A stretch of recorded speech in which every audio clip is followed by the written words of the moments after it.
반갑습니다. 대기업 시청자 여러분들 그리고 ST팜 주주님들, 이 ST팜 같은 경우 제론 FDA 승인 우리가 크게 눈여겨봐야 된다라고 이야기를 드렸습니다. 제가 영상을 찍지 못해서 좀 아쉬움이 있는데, 이 제론의 이 FDA 승인 가능성이 굉장히 크게 열릴 만큼 여기서 모멘텀이 확장될 수 있다라고 이야기를 드렸죠. 그래서 이 부분에 따라 주가가 수혜받은 것을 우리가 볼 수 있고, 그럼 이제 제로는 끝났어요. 제로는 끝났다면 앞으로 남은 임상이 어떤 부분이 있는지 오늘 한번 알아보는 시간이 되도록 할게요. 이 라이텔로가 제론의 이제 약 이름인데, 여기서 매출이 극대화가 되고 미중 갈등 수혜 모멘텀으로 인해서 이 밸류 자체가 더 큰 폭으로 상승하지 않을까라고 생각합니다. 그래서 오늘 ST팜 영상 굉장히 중요한 만큼 끝까지 시청해 주시고 좋아요와 구독으로 큰 힘 주시면 감사하겠습니다. 그럼 같이 바로 알아볼까요? 이 금일 보시는 것처럼 이 F데이 제론 이 라이텔론 승인을 받으면서 이제 혈액암입니다. 간단하게 이야기 드려서 이 승인을 받으면서 주가가 금일도 상승을 했다가 다시 한 번 더 음봉으로 마감한 것을 우리가 볼 수 있는데요. 이 제론 또한 승인을 받으면서 지속적으로 주가가 대폭 상승하는 모습을 우리가 볼 수 있습니다. 그만큼 여기에 대한 이 시장 규모 자체도 크고 앞으로 이 적자폭이 흑자폭으로 전환이 되고 매출이 극대화되지 않을까라고 해석해 볼 수가 있겠죠. 이제 ST팜이 제론에 대한 모멘텀으로 상승한 만큼 우리가 추가적으로 어떤 걸 보셔야 되냐. 여기 보시면 이멘탈 스타트 제론 보이시죠? 추가적으로 이 약이 굉장히 많이 나왔다라는 것을 우리가 확인해 볼 수 있습니다. 이 상업화 예상 시기 하는 것처럼 2, 3 상상 성공을 했고 2024년 이 두 가지 모멘텀과 이제 임상 3상 중인 2025년 이후에 추가적으로 나올 이 두 가지 신약을 우리가 확인해 볼 수 있고, 그 부분에 따라 우리가 2025년까지 좀 지속적인 관찰이 필요하지 않을까라고 생각은 하지만 이 환자 수를 좀 유심히 봐야겠죠. 환자 수 자체가 굉장히 소규모인 만큼 주가에 큰 영향을 주기에는 좀 어렵지 않을까라고 생각합니다. 현재 이 올렌자르센 이 약물이 치명간 이제 질환 적응증을 보고 있는데, 이 약물이 성공이 돼야 여기에 대한 이 300만 명이 추가되는 만큼 여기서 모멘텀이 확장될 수 있다. 그래서 이 약이 좀 굉장히 중요하다라고 볼 수가 있습니다. 그래서 내년에 나올 오레자르센의 이 심혈관 질환 이 모멘텀을 우리가 함께 참고해 주시면 좋을 것 같고요. 이제 혈액암 치료제인 이 라인텔로가 승인이 됐잖아요. 이게 왜 중요하냐면 이 해당 치료제의 임상 및 상용화 물량 생산을 이제 에스티팜이 맡기 때문에 우리가 지속적인 관찰이 필요하다라고 볼 수 있어요. 이 골수형성 이상증후군이라고 하는데 이 병이 어떻게 진행이 되냐? 이 환자들은 이 골수에서 이 비정상적인 이 세포가 증식하면서 이 빈혈이 딱 발생해 버리는데, 이 멘탈 스타트가 이 염센체 말단을 보시는 것처럼 감쌉니다. 칭칭칭 감싸가지고 텔로미어를 만드는 효소라고 볼 수 있는데, 이제 텔로머라제를 이제 억제를 해서 비성장적인 이 비정상적인 이 세포의 사멸을 유도한다라고 볼 수 있습니다. 이 용어가 굉장히 어렵고 저도 이 용어 때문에 좀 헷갈렸는데 이런 내용들 참고해 주시면 좋을 것 같고, 그래서 우리가 간단하게 해석을 해서 이 혈액암 치료제가 이제 결과적으로 정상적인 혈액 세포가 만들어질 수 있는 환경을 만들어준다라고 보시면 좋을 것 같아요. 그래서 이 시장 규모를 현재 시장에서는 2029년까지 약 1조 2,700억 규모로 성장하지 않을까 이 매출 전망을 예상하고 있는데, 이 굉장히 큰 규모라고 볼 수가 있겠죠. 이렇게 대폭 상승하는 만큼 이 에스팜이 수주를 맡은 만큼 지속적으로 이 모멘텀이 받고 밸류 자체가 높아질 수 있다는 것을 참고해 주시면 좋을 것 같아요.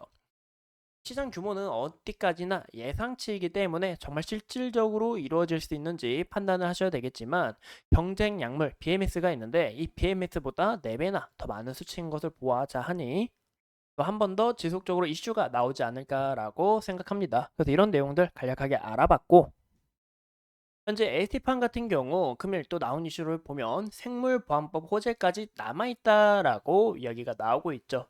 생물보안법이 뭐냐? 이제 간단하게 얘기를 드리자면 이제 미국이 이 유전자 데이터를 보호하기 위해서 중국 바이오 기업하고 너 교류하지 마라고 간단하게 봐주시면 좋을 것 같아요.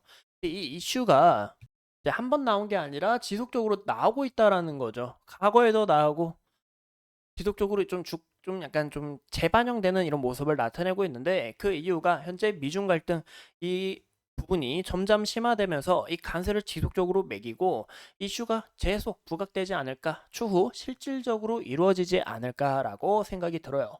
이런 내용들을 또 같이 보신다면 이제 중국의 BGI 그리고 OCM텍, 우시바이오로직스가 있습니다.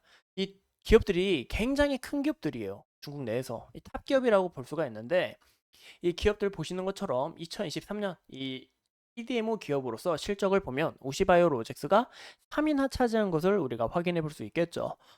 그만큼 우시바이오로직스하고 우시앱텍하고 계약을 맺지 않다 보니까 추가적으로 이 국내 바이오 기업들이 수혜를 받을 가능성이 높다라고 보이는데 무엇보다 이 우시엠텍이라는 기업도 좀 유심히 보시는 게 좋을 것 같아요.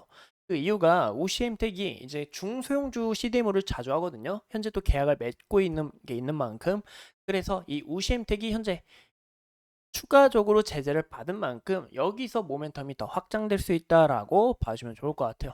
근데 이제 이 부분이 현재 기대감이어서 기대감으로 좀 주가가 이렇게 파동이 쳤지만 정말 실질적으로 이루어질 가능성이 서서히 커지고 있다라고 봐주면 좋을 것 같습니다.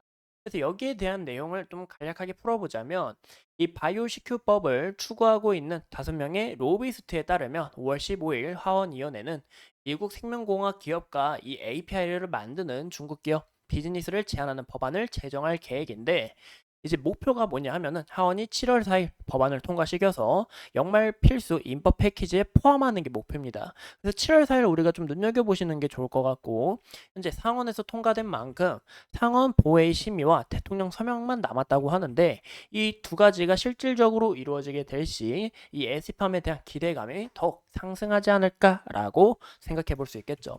그리고 제가 저번 영상에서 말씀드린 것처럼 이 에스티팜이 올리고 뉴클레오타이드 이 부분을 만들고 있다고 했죠.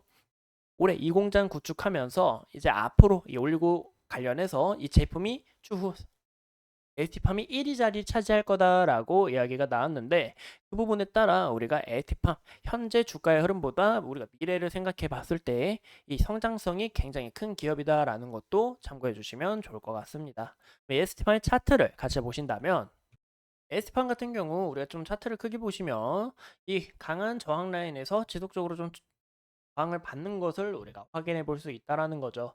이 구간대에서 저항 라인 받았지만 결국에 강한 힘으로 돌파를 했죠. 그 이유가 제론의 혈액암이 통과가 되면서 추가적으로 힘을 받고 상승을 했습니다. 크게 주가가 상승한 만큼 어느 정도 갭을 채우기 위해서 주가가 어느 정도 떨어진 모습을 우리가 확인해 볼 수 있고 금일도 이제 재탕 이슈라고 좀 이야기를 드릴게요. 재탕 이슈가 좀 더 부각이 되면서 주가가 상승을 하고 여기서 이 차익 실현과 대부분의 매도 물량이 이루어졌다라는 것도 우리가 볼 수 있습니다. 현재 아직 좀 물량 소화의 길을 갖추고 있다라고 볼 수가 있는데 그 이유가 이관의 매물대가 상당히 두터운 것을 우리가 확인해 볼 수 있죠. 그만큼 이 물량을 소화하고 이 저항 라인을 다시 한 번 더 돌파를 하고 이 매물대까지 돌파할 수 있을지 그 여부를 판단하는 게 굉장히 중요하다라고 볼 수 있을 것 같습니다. 근데 이 부분은 이제 에시팜이 이멘탈 스타트를 정말 이제 만들고 또 추가적으로 올리고에 대한 또 미중 갈등 수혜가 이제 기대감이 아니라 실질적으로 이루어지게 될 경우 여기서 밸류 상승으로 좀 나아가는 그런 그림을 그려주지 않을까라고 해석해 볼 수 있을 것 같아요. 아까 말씀드린 것처럼 7월 4일 굉장히 중요하다. 앞으로 이 미중 갈등, 이 바이오에 대한 이 전망이 어떻게 될지 모르기 때문에 지속적인 관찰이 필요하다라고 볼 수 있을 것 같습니다. 현재 구간에서 제일 중요한 거는 기간의 지속적인 매수세, 연기금의 매수세를 우리가 눈여겨봐야 된다는 거예요. 이 매수세 어느 정도 중간 이탈이 나온 것을 우리가 확인해 볼 수 있지만 끊임없이 이루어지고 있다는 거죠.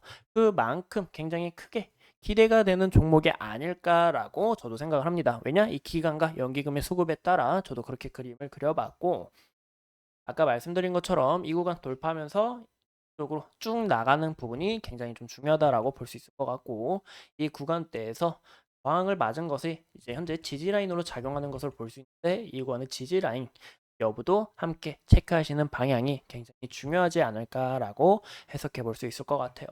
만약에 이 구간까지 이탈이 나오게 될 경우 보시는 것처럼 이 구간이 좀 더 중요할 거다라고 보이고 있는데 그 다음 지지 라인까지 우리가 함께 체크해 보시는 방향이 좋지 않을까 싶습니다. 이상 이 ST팜에 대해 같이 알아봤고 앞으로 추가적인 이슈 여러분들과 함께 하면서 끝까지 파헤쳐 보도록 하겠습니다. 오늘도 소중한 시간 내서 영상 시청해 주신 점 감사합니다.